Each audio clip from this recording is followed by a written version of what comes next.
Hi guys, and welcome back to another video. So today I'm going to share some tips with you for taking free kicks.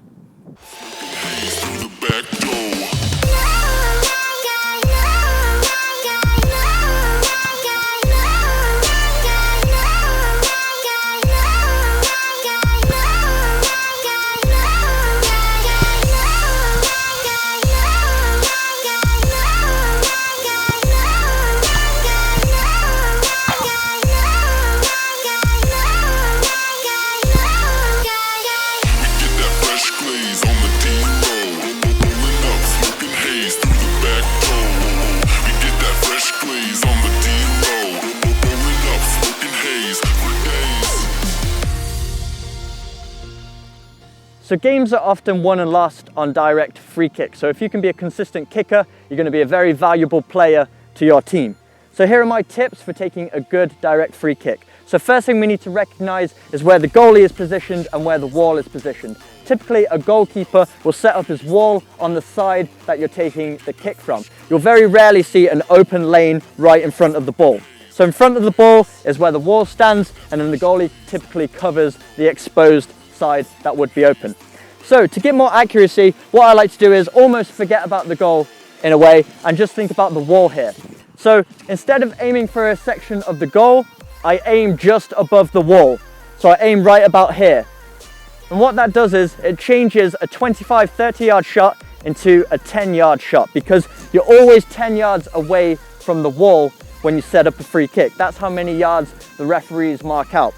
So it's a lot easier to hit a target that's 10 yards away than it is to hit a target that's 25 yards away. So it's just above and in between the last two guys in the wall, because you can see just between their shoulders there, that's where the top corner is.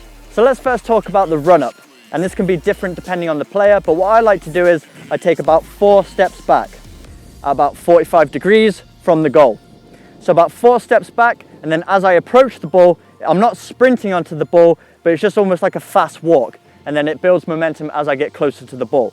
So I come up to the ball, then as I place my foot, and then I get it nice and close, that's going to generate more accuracy when I come to hit the ball.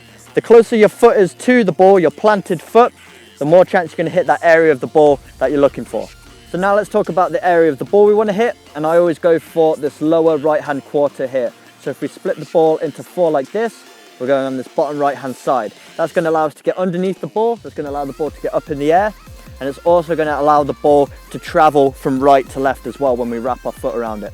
And what we want to do with our foot, as we make contact with the lower right hand quarter here, we want to angle our foot up and then wrap our foot around like this. This is going to give it some movement from right to left, so it's wrapping away from the goalkeeper. And if we angle our foot like this, it's going to add a little bit of top spin. So the kind of spin we're going to get off it, it's almost like a rainbow, like a diagonal spin. So we should see this kind of movement with the ball. And this is going to be really difficult for the goalkeepers to judge, because not only are you going to shift them from their left-hand side to their right-hand side, but then they've got to also judge that dip as well. So basically, the more you give the goalkeeper to think about, the harder it is for them to save. A couple of other points with your body as well.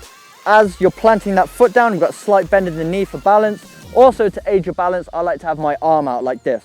And the more balance you have, the more accuracy you're going to get in your kick. And the last point is your follow through. So after you make contact with that ball, you've wrapped it over the ball, angling your foot upwards to generate top spin and also curl from right to left.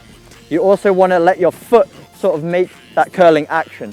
So you want to rotate at the hips and wrap your foot across your body. That's going to give it a better chance of wrapping from right to left, or if you're shooting left-footed, from left to right. All right guys, so those are all my tips for taking direct free kicks. And the last point I'm going to give to you is just practicing over and over and over again. I've practiced thousands of free kicks just to score a few in my career for those important moments. But it's really worth it. You're going to be a lot more valuable to your team. So take these tips into consideration, adapt your own style to it so you're comfortable with your technique, and just practice over and over again, getting it up and down over the wall. But if you did enjoy this video, make sure you smash that like button, hit the subscribe button for weekly training videos, and I will see you guys in my next video.